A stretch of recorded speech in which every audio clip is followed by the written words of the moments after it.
Olá, a paz do Senhor Jesus, eu sou o pastor Oséias Celestino, do Instituto Bíblico Aliança de Paz, São Paulo, e estamos aqui para a nossa videoaula.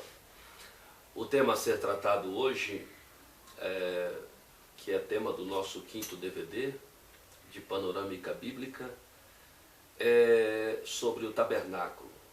Então, a aula passada, a aula anterior, nós tratamos da chamada de Deus na vida do Moisés e até o momento da Páscoa. Quando termina a Páscoa, que os filhos de Israel atravessam o Mar Vermelho, como mencionamos na aula anterior, Israel passa a viver uma nova realidade. A realidade de Israel agora é outra. Israel agora está sob o domínio de Deus, está sob o domínio de Moisés.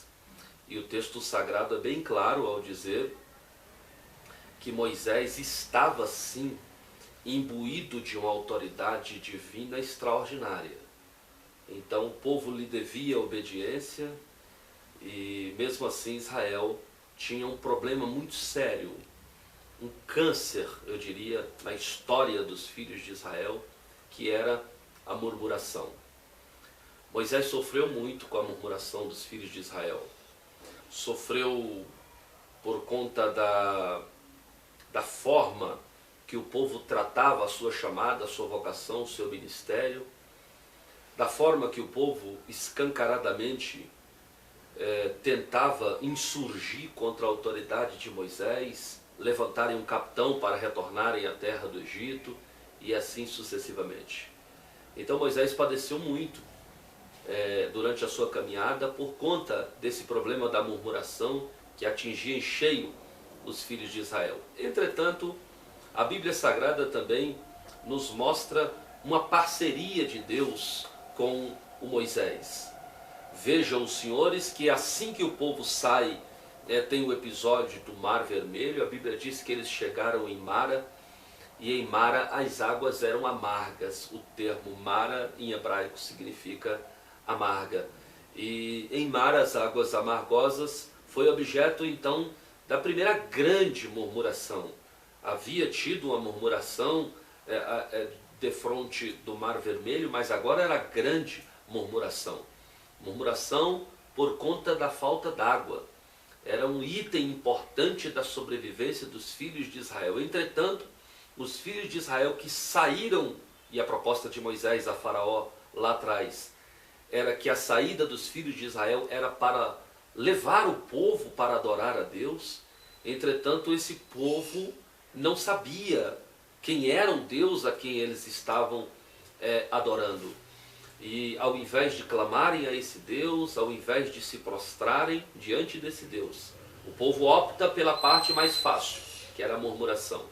E a Bíblia diz que os filhos de Israel murmuraram contra Deus e contra Moisés. É sempre assim, na murmuração do povo, o povo murmura contra Deus, mas murmura também contra o líder que Deus coloca diante do seu povo. Eu vejo na vida dos filhos de Israel, nessa caminhada, uma falta de estrutura espiritual gigantesca, uma falta de conhecimento de Deus absurda. Eles murmuraram contra Deus e contra Moisés, mas em Mara, Deus transforma a água amarga, a água salobra, em águas boas. E agora os filhos de Israel têm água. Logo depois disso, há uma reclamação gigantesca, porque a viagem transcorria e o pão tinha se acabado. Então o povo, ao invés de clamar ao Deus poderoso que lhes proveu água em Mara, agora o povo murmura contra Deus e contra Moisés por conta da falta de pão.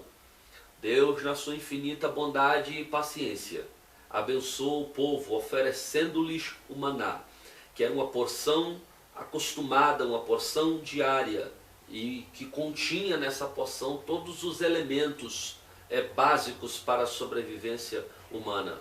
Assim, portanto, Deus manda o maná para os filhos de Israel, que durante toda a caminhada de 40 anos no deserto e mais um ano na terra que mana leite e mel, os filhos de Israel puderam saborear do pão de Deus, do pão do céu. Depois já tem água e já tem pão. Agora o povo reclama contra Moisés, porque o sol era causticante, a noite era muito fria, e Moisés fala com Deus, e Deus concede-lhes a nuvem para proteger o povo durante o dia, e também lhes fornece a coluna de fogo para que aqueça o arraial dos filhos de Israel durante a noite. Agora o povo já tem água, agora o povo já tem pão, agora o povo já tem nuvem, agora o povo já tem coluna, mas o povo reclama, e a reclamação agora é contundente. Eles reclamam porque não tinham carne, e eles alegam uma coisa que é muito interessante. Observe que a situação em que os filhos de Israel se encontravam no Egito era situação de escravidão extrema. E eles começam a dizer que no Egito eles tinham paneladas de carne. Eu não sei até que ponto isso era verdade na vida dos filhos de Israel. Haja vista, eles estavam vindo de uma escravidão extrema. Mas Deus se irrita e diz para Moisés: amanhã a estas horas eu mandarei carne. E eles comerão tanta carne que vão vomitar pela boca e pelo nariz. No dia seguinte a Bíblia diz que Deus mandou uma revoada de codornizes que voava à altura de um homem, e eles foram pegando e traçando e comendo meio cru ainda, e passaram mal, e de modo que se cumpriu a profecia de Deus, dada por Deus a Moisés, de que eles vomitariam pela boca e pelo nariz, e assim se fez. Parecia que estava tudo resolvido: água, pão, coluna, nuvem, carne, mas o povo ainda tem mais chance de reclamar. O ser humano é realmente um sujeito, uma criatura insaciável. Reclama contra Deus. Agora é por conta da salada do Egito, saudade da salada do Egito. Só que dessa vez Deus não dá salada, e Deus se irrita profundamente e diz: olha, não tem salada, e também não tem minha presença mais, e também não tem anjo. O episódio que Deus oferece o anjo é um outro episódio. Esse não ia presença, não ia anjo, não ia absolutamente nada. Moisés se vê numa posição terrível. Ele estava sendo obrigado a levar o povo para a terra que mana leite e mel, sem a presença de Deus. Liderar um pequeno grupo de pessoas já é difícil.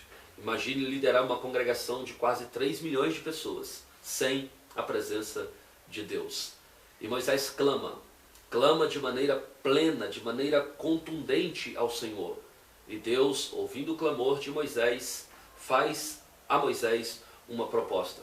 No capítulo de número 24 do livro do Êxodo, Deus chama Moisés para o monte e pede para que suba então uma comitiva, e sobe uma caravana de 74 pessoas. Deus disse para Moisés: sobe tu, Arão, Nadab, Abiú e mais os 70 anciões de Israel, que eram o chefe dos principais clãs de Israel naquela época, das principais famílias. E eles sobem ao monte, mas depois Deus diz: olha, vocês não vão adorar de perto, vocês vão adorar de longe. Porque na viagem Deus percebe que o único que tem capacidade suficiente para ir ao encontro de Deus no alto do monte era o Moisés. E Deus diz assim: então os 73 ficam, Moisés, e você sobe sozinho. Moisés sobe no monte, entra na nuvem de Deus no alto do monte e fica ali por 7 dias, até que Deus resolva falar com Moisés. Moisés estava tão acostumado de Deus, da relação entre Deus e os filhos de Israel, que era: Deus dava aos filhos de Israel as bênçãos, as benéfices, e esperava a contrapartida de glória, de agradecimento, de gratidão dos filhos de Israel. Então Moisés, quem sabe, está no monte esperando qual seria a próxima bênção de Deus para os filhos de Israel. E de repente, depois de 7 dias, Deus aparece para Moisés. E Deus falava com Moisés, e Moisés o entendia audivelmente. Mas a caravana que foi com Moisés, a Bíblia diz que eles ouviam relâmpagos e trovões. Adorando a Deus de longe, eles não conseguiam entender, ter a percepção nítida do que é que Deus estava dizendo. Só Moisés sabia. Eles adoravam de longe. No reino espiritual hoje é a mesma coisa. Tem muita gente que até sabe que Deus fala, que Deus está falando, por causa dos relâmpagos e trovões. Entretanto, não sabe discernir o que é que Deus está falando, porque estão adorando ao Deus de longe. Temos que nos aproximar de Deus. Bom é aproximarmos de Deus, disse o salmista, porque ao se aproximar de Deus, o homem pode ouvi-lo audivelmente, inteligentemente. Moisés estava ouvindo, mas a comitiva de 73 pessoas que adoravam de longe não puderam ouvir Deus, a não ser ao som de trovões e relâmpagos. E quando Deus se manifesta depois de 7 dias a Moisés, quem sabe Moisés, na sensação de qual seria a próxima bênção de Deus para a nação de Israel, Deus muda a conversa. E no capítulo de número 25, Deus aparece para Moisés e diz: fala aos filhos de Israel que me tragam uma oferta alçada. E perceba que Deus muda a relação. Ele estava acostumado a dar, a abençoar os filhos de Israel, mas agora Deus muda a relação. Ele diz: fala aos filhos de Israel que me tragam uma oferta alçada. De todo homem cujo coração se mover voluntariamente, dele tomareis a minha oferta alçada. E esta é a oferta alçada que tomareis dele. Começo: ouro, prata e bronze. Na Bíblia não tem nada por acaso. Ouro, prata e bronze. Começa com ouro, depois prata, depois bronze. Qual a lição espiritual que Deus nos ensina? A nossa oferta de gratidão a Deus deva partir sempre do maior para o menor e nunca do menor para o maior. Que diferença dos nossos ofertórios hoje nas congregações, onde nós sempre pensamos na oferta pensando primeiro na menor nota. Tem pessoas que querem ofertar e dizem: puxa vida, queria tanto ofertar, mas esqueci-me das moedas. É como se Deus estivesse querendo as suas esmolas. Na verdade, a oferta não é pagamento de absolutamente nada. Oferta é gratidão. Deus diz assim: fala aos filhos de Israel que me tragam uma oferta alçada. De todo homem cujo coração se mover voluntariamente, então dele tomareis a minha oferta alçada. E a oferta que tomareis dele é sempre do maior para o menor: ouro, prata e bronze. E depois continua uma lista extensa, como o estofo azul, a púrpura, o carmesim, o linho fino, pelos de cabra, peles de carneiro, tintas de vermelho, peles de golfinho, madeiras de acácia, azeite para a luz, especiaria para o óleo da unção, para o incenso aromático, pedra de ônix, pedra de engaste para o éfode, para o peitoral. Todos os elementos que Deus pede aqui são matérias-prima para a construção do tabernáculo. Matéria-prima para a construção do tabernáculo. E no versículo de número 8, Deus diz: e me farão um santuário, e eu habitarei no meio deles. Conforme tudo que eu te mostrar, para modelo do tabernáculo e para modelo de todos os seus móveis, assim mesmo o fareis. Então Deus chama Israel agora para uma conversa diferente. A relação está sendo mudada agora pelo Senhor. Não seria mais uma bênção de Deus esperando a contrapartida da gratidão, do agradecimento e do temor do Senhor. Não, agora o que Deus estava fazendo era mudar essa ordem. Primeiro, vocês me tragam. Primeiro, vocês me ofertam. Deus está mudando a ordem. Chegai-vos a mim, e eu chegarei a vós outros. Aproximai de mim, e eu me aproximarei de vós. Então a relação está sendo mudada. É bem verdade que muitas religiões ainda continuam com uma velha legislação, mas a relação do homem com Deus agora é essa: nós nos chegamos até Ele, e Ele se chegará a nós outros. Louvado seja o nome do Senhor. De modo que Israel está agora sendo chamado por Deus para viver um novo tempo, uma nova era. Deus está dizendo para Israel com essa atitude do tabernáculo: eu me recuso a andar no meio de vocês. Eu me recuso a estar entre vocês. Mas se vocês querem tanto a minha presença, então vocês me farão um local. O que Deus está querendo dizer com essa atitude do tabernáculo é o seguinte: prefiro habitar em um caixote do que habitar no coração de vocês. Prefiro estar num lugar santíssimo, debaixo, coberto por uma lona de peles de texugo, do que estar a serviço e no meio de vocês. Deus está mostrando com aquela atitude do tabernáculo que Israel não era digno da presença real de Deus, mas Deus estava disponibilizando a presença dele através de um objeto.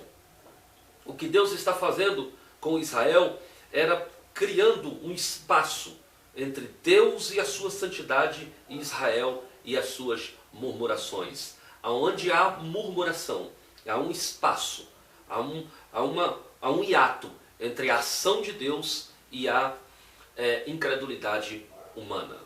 Deus está falando com Israel através da atitude do tabernáculo, que se eles quisessem a presença de Deus, eles deveriam estar de acordo como ela pedia para que eles estivessem.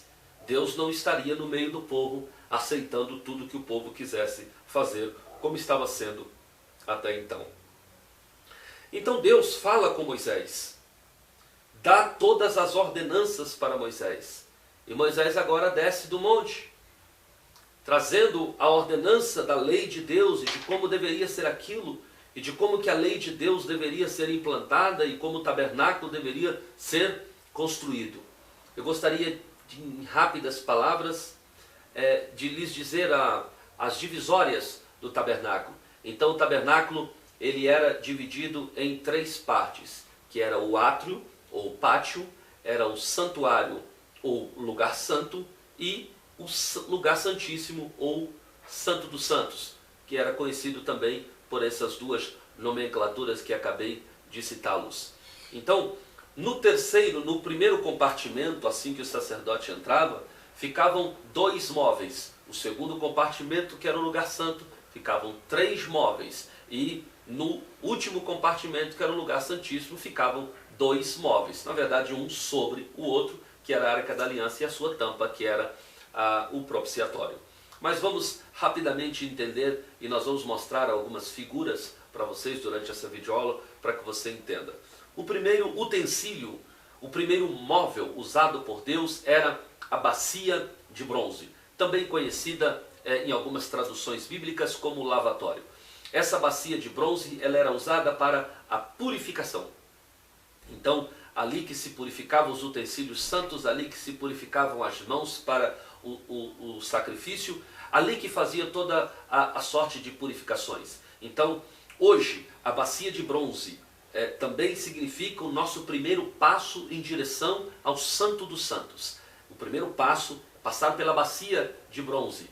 Hoje, para nós, a bacia de bronze é a oração. É o momento em que nós chegamos no santuário de Deus e nos purgamos e pedimos perdão para que Ele limpe e purgue o nosso coração de todo mal que for acumulado durante as horas que passamos tratando das coisas da vida e assim sucessivamente. Quantas pessoas há no reino de Deus que ao chegarem diante do Senhor no seu santuário já não passam mais pela bacia de bronze, já não buscam mais, já não oram mais ao Senhor e assim sucessivamente. O segundo objeto, o segundo utensílio, o segundo móvel que estava ali fora no pátio ou no átrio era o altar do holocausto. Não confunda o altar do incenso com o altar do holocausto. O altar do holocausto.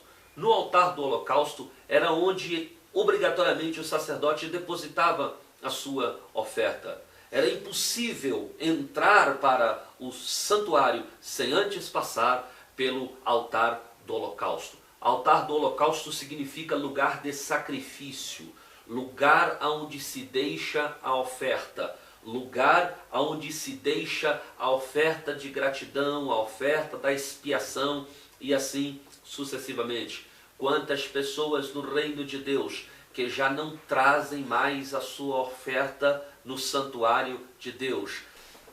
Então, recapitulando, no átrio ou no pátio ficavam a bacia de bronze e o altar do holocausto. Agora entramos para o primeiro compartimento, o segundo compartimento, que era chamado de lugar santo ou santuário. Vai haver algumas versões bíblicas que vai dar o nome de santuário, outras versões que dará o nome de lugar santo. O lugar santo tinha 3 móveis ou 3 peças. Esses móveis eram os seguintes. Então, de um lado estava a mesa dos pães da presença, a mesa dos pães da proposição. E do outro lado ficava o candelabro de ouro, que era uma peça inteira que não poderia ser feita em forma, tinha que ser obra da mão de artista, 37 quilos de ouro puro batido, com as suas 7 lâmpadas que representam os 7 Espíritos de Deus, que ilumina a igreja, que ilumina a nossa vida, que ilumina o nosso ministério. Do outro lado estava a mesa dos pães da presença, ficavam 12 pães, cada pão representava uma das 12 tribos de Israel. Aqueles pães eram trocados a cada 7 dias, no sábado o sacerdote entrava com os 12 novos pães, tirava aqueles pães que tinham ficado ali uma semana, colocava os 12 pães novos no lugar dele, e aqueles pães que eram retirados se tornava pão comum. Dentro da nossa, a exegese legítima dessa mesa dos pães, significa a palavra de Deus que deva ser trocada a cada 7 dias, que deva ser trazida palavras novas, novas revelações, devam ser trazido pão quente do céu para alimentar a igreja. E quando o pregador não troca o pão a cada 7 dias, esse pão depois de 7 dias se torna pão comum, que era pão que poderia ser utilizado. Ainda lembrando dos pães da presença, teve um episódio na Bíblia que mostra o Davi chegando na casa do sacerdote Aimeleque quando ele fugia de Saul, e a Bíblia não diz que dia que ele chegou, mas agora nós sabemos que ele chegou num sábado, porque ele chegou num sábado, ele pediu pão, e o sacerdote diz, olha, não há nenhum outro pão aqui, somente o pão da presença. E aí o Davi mostra que tem um conhecimento do ritual e diz para ele, olha, mas hoje é dia de se trocar o pão, e o pão a ser retirado é pão comum. E aí o sacerdote